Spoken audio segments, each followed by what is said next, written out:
This list is based entirely on my personal opinions. Because a lot of shows air across multiple years, I will only be taking into account the episodes of those shows which aired in 2018. I tried to at least sample every single anime which aired last year before making this list, but there are a small handful of feature films which have yet to become available in the West, so if anything comes out later which alters the order of the list, I will create a follow-up video if and when necessary. I've talked at greater length about all of the shows in this video elsewhere, and will be linking those ramblings in the description below.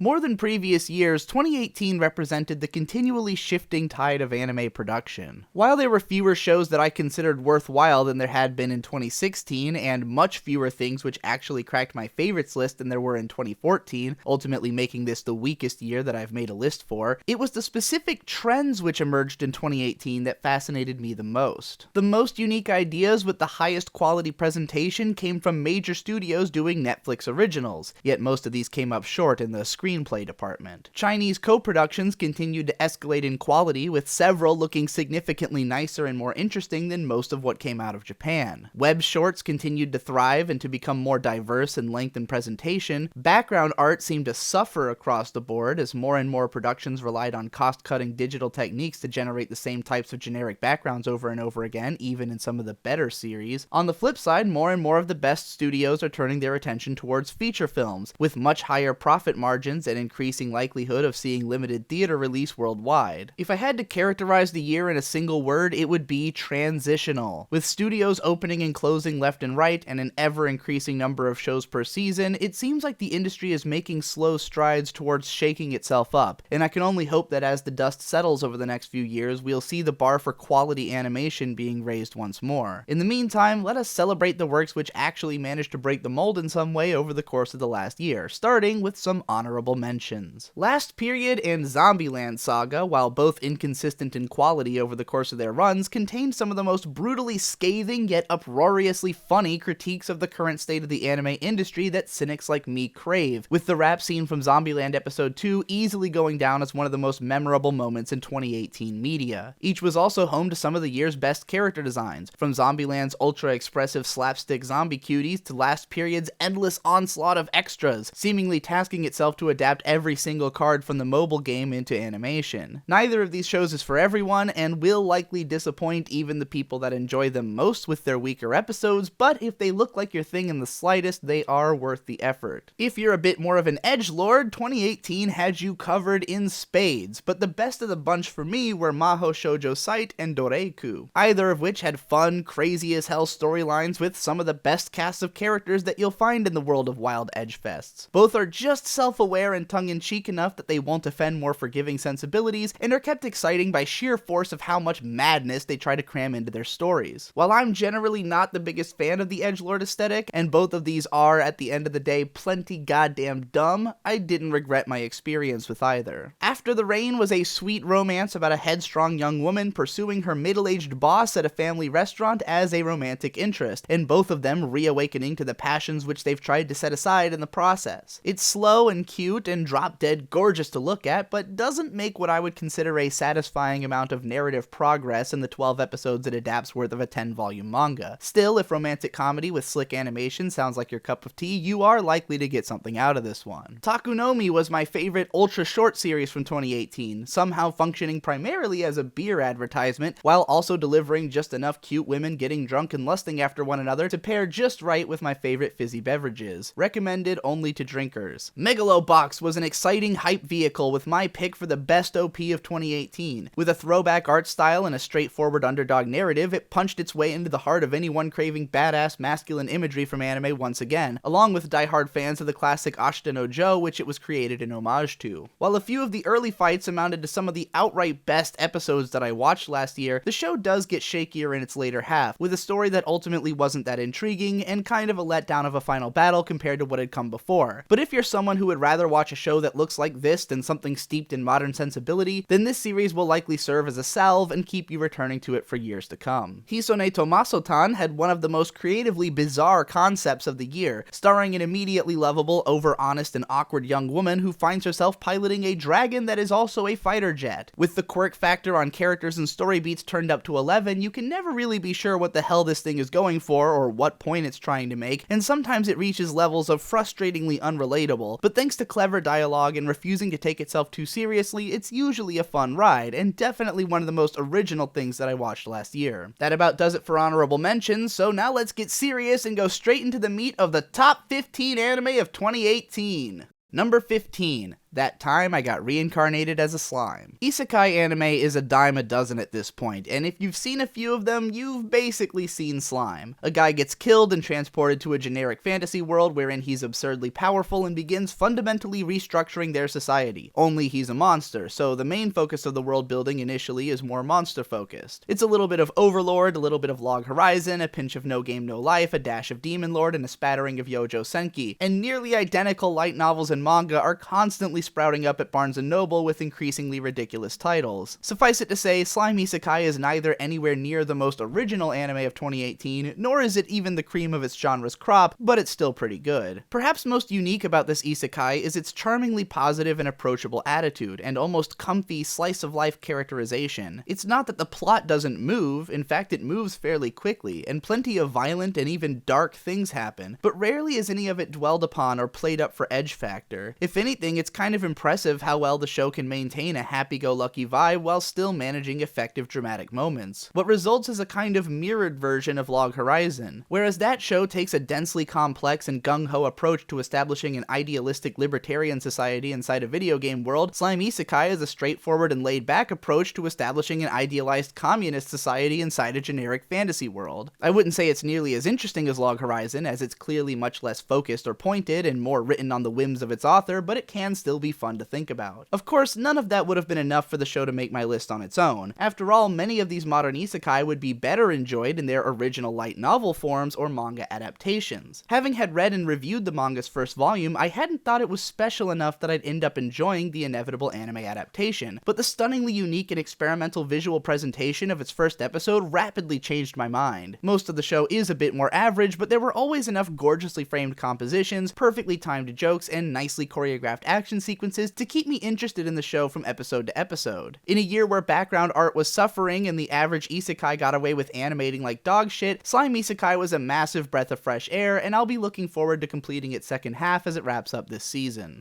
Number 14. Piano no Mori. Perhaps because its 26-volume manga started in 1998, having been adapted once into film by Madhouse in 2007, long before it was over, Piano no Mori feels displaced in time. Its character design is both dated and ugly, yet the CGI performance scenes, which I'd ordinarily dread, are surprisingly captivating. Perhaps because the first-time director was formerly a CG supervisor at Studio DreamWorks of all places? I have no idea how this staff came together at the newly minted Studio Gaina, but with every reason to fear that this show might be a train wreck, I was pleasantly surprised that it's actually pretty great. Sitting somewhere between the tone of a sports anime and a general life drama, this one follows a piano prodigy from childhood up through storming the world of classical piano performance. In spite of a harsh upbringing as the rambunctious child of a loving single prostitute mother, he develops incredible skills by practicing on a piano dumped in the forest behind his house and learning compositions almost instantly by ear. He ends up being trained by a former legend whose career was ended by injury and befriending the son of another legend known for his very perfect performances, and then the play button is pressed on exactly the kind of drama you'd expect from a story with these parameters. Suffice it to say, Piano no Mori is neither terribly original nor terribly realistic, but it does have a certain grit to it which nicely contrasts the aesthetic of classical piano music. Something about the dichotomy between rough personal trauma, like a kid being forced to show his dick to a grade school bully, and the majestic beauty of lengthy Chopin renditions always fascinated me. There is also a stupendous effort put into accurately conveying the differences in performances which the audience is claiming to hear, which were occasionally nigh undetectable to my untrained ear, but I am assured by the classical crowd is totally there. Whether this series can maintain intrigue through its currently airing second season might determine if this ends up ultimately fading from my memory or getting me excited for it over again.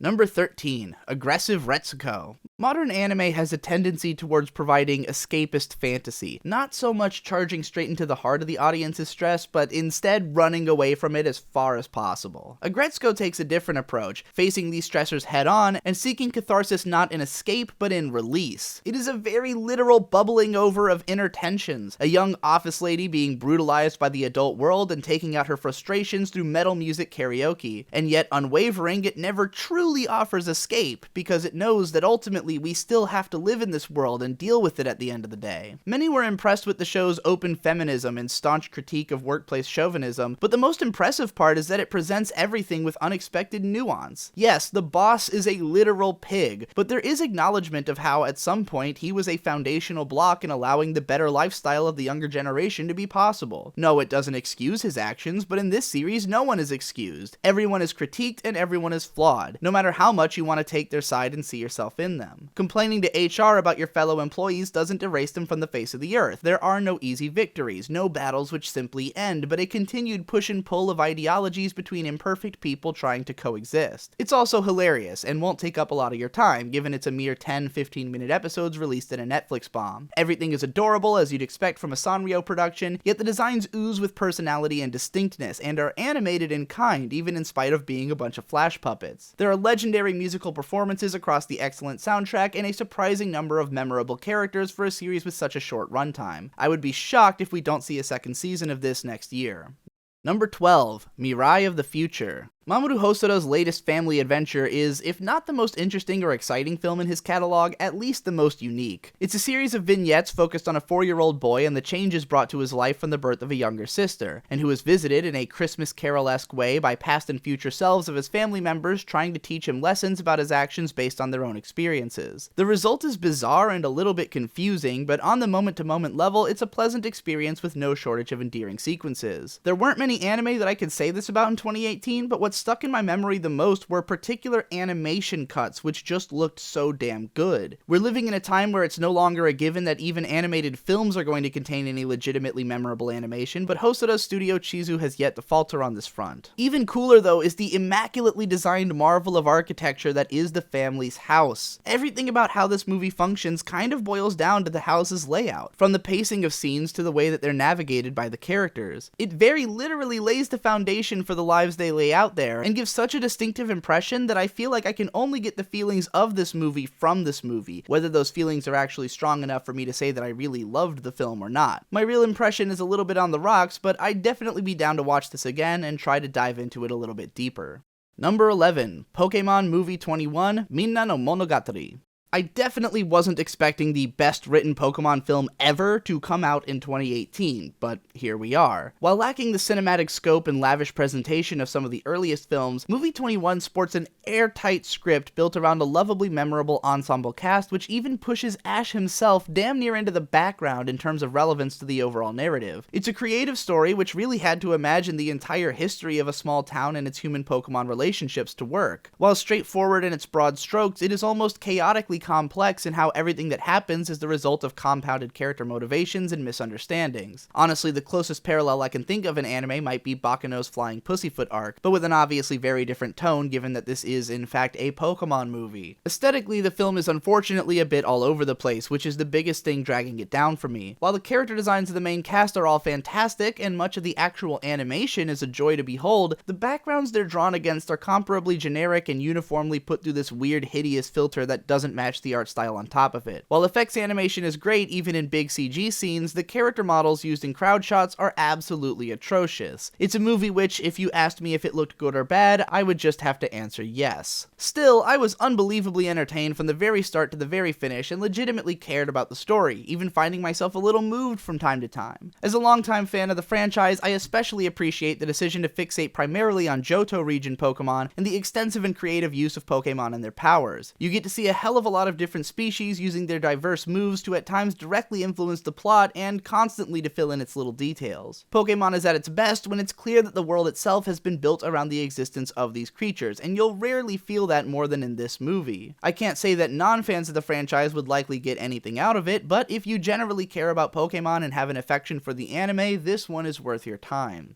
Number 10, Backstreet Girls Goku Dolls. A trio of hardcore yakuza are forced by their flippantly cruel boss to undergo gender reassignment and work as an idol group. Hilarity ensues. I know that a lot of people will hate this show because it is ugly as sin, though personally I thought that made it even funnier, and many of the biggest laughs come in the form of wacky facial expressions. Beyond that, no, this won't be everyone's cup of tea, but I goddamn loved it. Most of the humor is derived from taking these three men who've basically dedicated themselves to embodying as many turbo-masculine stereotypes as possible, and forcing them to confront the most ostensibly feminine lifestyle imaginable. It's a joke that might have gotten a lot older a lot faster were it not for the way that the show occasionally dives into their surprisingly well thought out and nuanced backstories, explaining exactly what complexes and traumas led them into the lives they were leading before, and how for all of their resistance to it, being turned into idols has helped them in many ways to come to terms with or improve themselves. It's never a clean break, of course, as both their own stubbornness and the absurdity of their predicament only compounds much of their stress, but watching these men gradually lose track of their place within their own sense of gender and values as men was kind of a creative exploration of a lot of genderqueer hangups without really taking itself seriously or even really attempting to say anything meaningful, yet doing so anyways just as a matter of course. The whole thing is perilously unclean and unsided. It's just a chaotic mess of humor at anyone and everyone's expense, but from a place of understanding and I dare say love. It's not something I can easily point to and say it's interesting because it says this, but it's more like that the core of the comedy is poking fun of the idea of gender at its foundation. All three of the main girls are lovable and the supporting cast is always a blast, and getting to learn more and more about their pasts and watching them simultaneously succumb to the great parts of being a woman while also facing new struggles that they never imagined was constantly entertaining.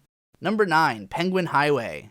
After nearly a decade of popping up every so often with some of the cutest and most creative short films and commercials to go viral online, Studio Colorido has finally generated their first feature-length film, helmed by the director of all their best works, Hiroyasu Ishida, adapting a novel from the same author as The Tatami Galaxy, Night is Short Walk On Girl, and Ucho Tenkazoku. And while the result is something quite different from any of those other adaptations, it is yet another absolute joyride through creatively bizarre science fiction baked into a simple story about a very ambitious 9-year-old's first obsession with an older woman's big old titties. Yeah, it's a bit of an odd one. At once a bright and joyous family-friendly romp, but also unwilling to talk down to whatever children might end up watching it. The protagonist is a very proud intellectual with the mind of a scientist, constantly gathering and analyzing data and running experiments, and believing himself to essentially have achieved the height of what a person his age is intellectually capable of. The only thing humbling him is the fact that he is, in fact, a child, and the woman he's obsessed with is always quick to remind him of this, maintaining interest in his hijinks while sarcastically keeping him in his place. There's also penguins, and theoretical physics, and Ouroboros waterway. Finding out afterwards that this movie was based on a novel left me feeling like a lot of things would have been better explained or fleshed out by the original, as the film is definitely more focused on memorable animated sequences with impeccably timed editing, but I didn't leave it so much feeling like the point had been left on the cutting room floor as just like I could have used even more of it. It's the kind of film that, if it somehow were regularly played on TV, I could easily see tuning in over and over again just for the delight of looking at it.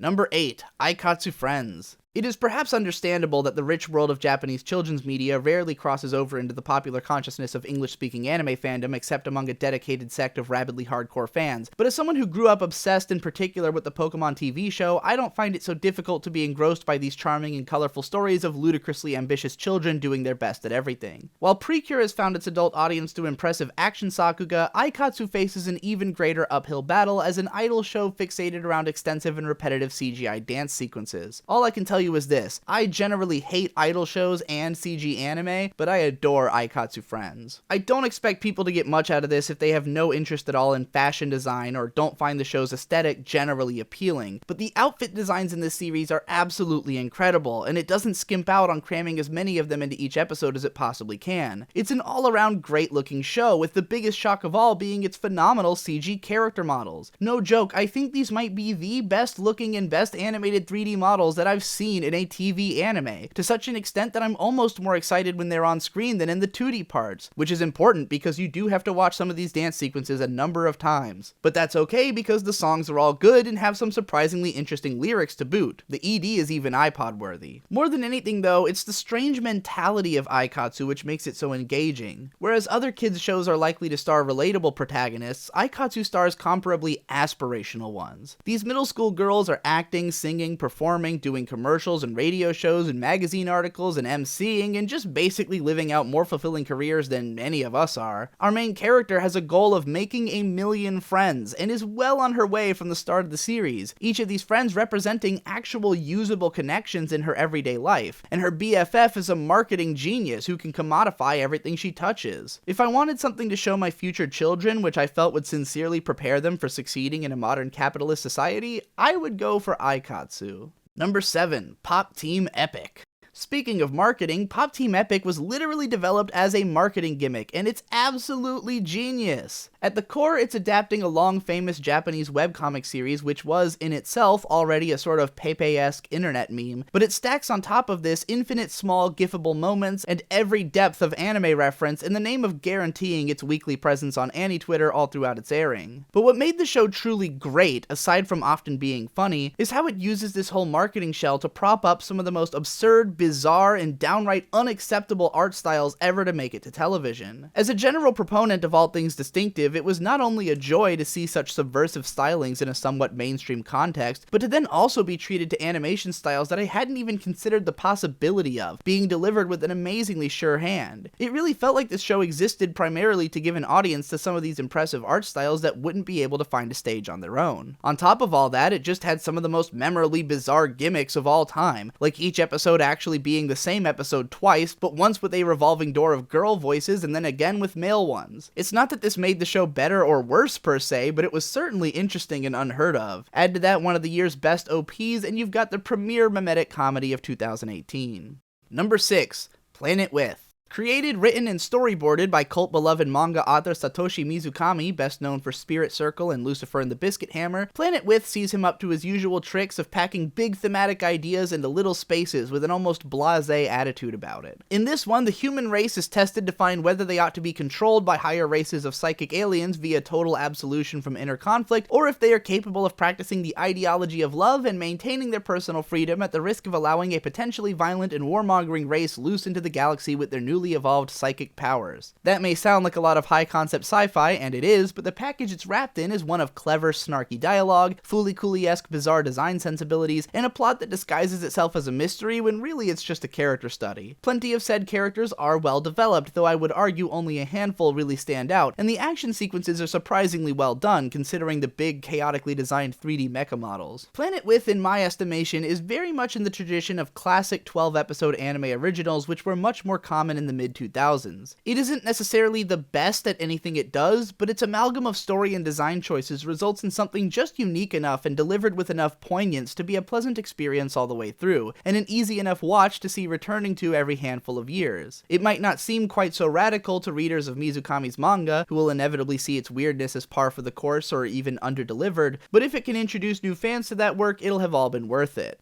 Number 5. Comic Girls. Even as someone who's generally a fan and defender of the cute girls doing cute things genre, I can confidently say that it's one of the most oversaturated and played out styles of the modern anime landscape. Even still, every year there's at least one that's just distinctive and well written enough to crack my list, and this year it was Comic Girls, a sweet little story about 4 high school manga authors at different levels of profession living their everyday lives and struggling to succeed. If you've already seen 2016's Stella no Maho, have you basically seen this show already? Yes. But this one's better. Shows like this live or die on the strength of their characters and the moment-to-moment experience, and while this is no Hidamari sketch, it did have one of my favorite protagonists of the year in the form of the endlessly adorable and girl-thirsty Kaos-chan. If you care about things like cute outfits and hairstyles, you'll have a good time, and the overall visual design of the series is fairly striking, with tons of unique shot compositions and one of the more memorable dormitories I've ever seen. Just as good or better than its central cast is some rich adult characters who give an extra bump of worldliness to the story and guide the younger cast along the way, and in both generations are some pretty unique character dynamics even for such an oversaturated genre. There are different levels at which something can be by the numbers, and while the what of this show's episodic stories are fairly typical, the how can often be a bit more creative. I'm not saying you're going to come away from this feeling like you watched something new if you've seen everything else in this genre, but at least it's a new enough arrangement of these elements and something potentially worth revisiting even in a veritable sea of easily rewatchable contemporaries.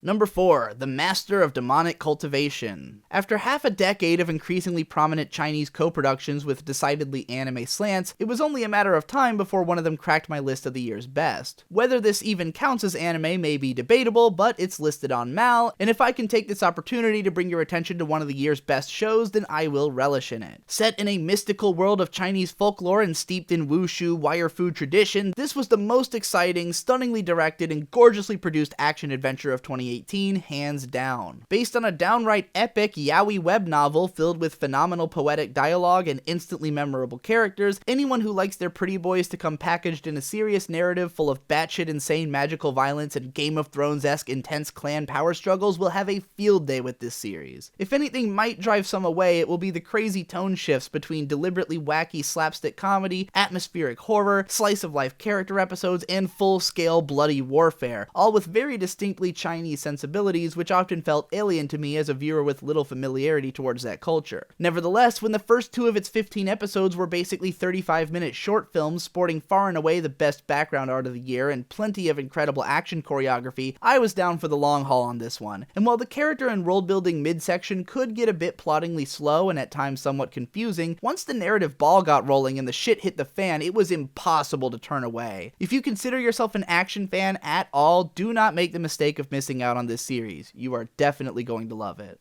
Number 3, Uchu Senkan Tiramisu. Bar none, this was the funniest show I watched in 2018. A pure comedy with 2 seasons of 7-minute episodes, it had me constantly on my ass with laughter and contained a handful of those gags that I'm still going to be chuckling about in remembrance of years from now. I suspect that which gags work for whom will be different for every audience member, and I did have a few whiffs when jokes were a bit too steeped in Japanese cultural references for me to really get without having to work through the language barrier, but those were far fewer than the hits. At the heart of Tiramisu is a general parody of the mecha and space anime genres, which have gotten sorely underrepresented in the medium to the point that this might well qualify as the best one to come out last year that wasn't a Gundam film. Thankfully, while a lot of its jokes clearly draw from a few particular series, most especially Gundam itself, it never relies on direct references or tasks you to be familiar with the genre to understand it. Most of the humor comes from taking very typical everyday scenarios and recontextualizing them into a sci-fi setting, with a gag sensibility I'd most immediately compare to Gintama. Suffice it to say, if you actually like Gintama because it's hilarious, you'll probably find this show pretty funny too. While primarily an episodic series, Tiramisu does contain an underlying continuous narrative which comes more to the forefront as it goes along, and actually handles it with some degree of effective seriousness, even if the main purpose of continuing the narrative is just to put us into positions for new brands of humor. This way the show never gets too stale or repetitive, and the cast only becomes even more endearing as we learn more about their personal ambitions and struggles that form the basis of their unreasonable and ridiculous behavior. If you generally don't like most Japanese comedy, this show will probably do nothing for you, but if you tend to find the same kinds of shows funny that I do,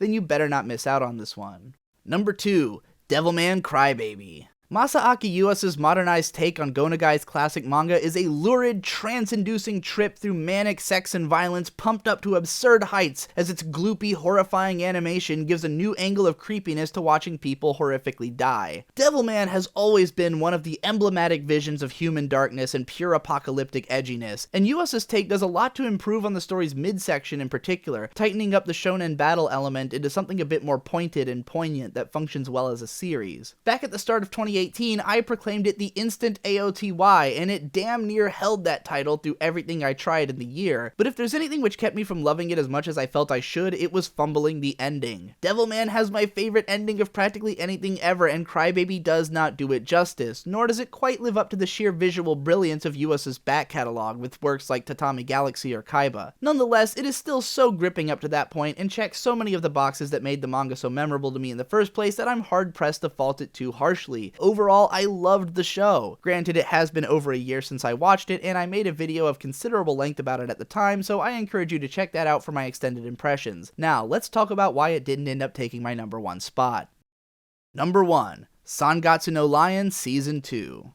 March Comes Like a Lion lived up to its name and came right up into the upper echelons of my favorites list. In fact, I'm tempted to consider it my outright favorite anime of all time. Only the second half of the second season aired in 2018, so it's admittedly a bit difficult to separate just the part that aired last year from the rest, since it's obviously just continuing the story that was already going, but given how this show continually builds on itself to just constantly be even richer and more fulfilling than before, these were definitely a pack of some of its best episodes. Based on a manga by Umi no Chika, author of the seminal college drama Honey and Clover, and produced by Studio Shaft, pouring the full brunt of their talent and creativity into every single scene, Sangatsu is the rare show that just does absolutely everything superbly. Visually, it is a near constant onslaught of unique visual textures and styles, which are all built around maximizing the emotions of every moment. Setting design is phenomenal, with every location not only being detailed and lived in, but seen from every conceivable angle and in every lighting or weather condition over the course of the series. Character designs are adorable and great and real and emotive and highly varied. Sound effects are used constantly to enhance the tone of every scene, with an inventiveness and ingenuity almost never seen in anime. A metric ton of the best actors in the industry make appearances, and every single one gives one of the best performances of their career to an untouchably worldly, nuanced, and believable script. Its story is a total amalgamation, a heartwarming slice-of-life comedy, a gut-wrenching emotional drama, a hot-blooded sports story about playing Japan's more complex version of chess, a coming-of-age story, a coming-of-middle-age story, a coming-of-old-age story, a story about childhood, adulthood, human relationships, inner turmoil, and even broad social issues. This show is everything, and it manages to do all that it does as well as it could imaginably be done, with complete confidence. With a shandified narrative that effortlessly coasts from character to character, diving into backstories, inner thoughts, and up-close dramatic emotional interpretations of events, it never sits still for a second. Instead, it is constantly expanding, constantly involving a greater number of ideas and characters into an ever more complex and therefore ever more realistic take on the entire world as it exists. And this is while some of the individual games are as intense as Hajime no Ippo boxing matches, or as creatively directed as the penultimate episode of Ping Pong. And that is while at-home scenes are as warm and moving as anything in K-On! Or any of Hayao Miyazaki's work. Laugh, cry, throw up a fist in victory, or hang your head in anguish at memories of your own troubled past. You will do all of this watching Sangatsu. With the most robust cast of older characters in any anime I've seen, especially amid these particular 11 episodes, it even offers me perspectives and emotions that I almost never see in anime at all. I will definitely be talking about the show more in the future, a lot more for a very long time, God willing. For now, all I can say is, go watch this show no matter what. And that wraps up the best shows I watched in 2018. Remember to follow the links in the description to hear more of my thoughts, including my 80 minutes of Sangatsu gushing, which is only the beginning. I'm going to try and do a better job of keeping up with the shows that come out each year and actually get one of these out every year instead of every other year, but I'm not going to make any promises. Looking forward to an even better year of anime in 2019, and I thank you as always for watching. I'll see you in the next one.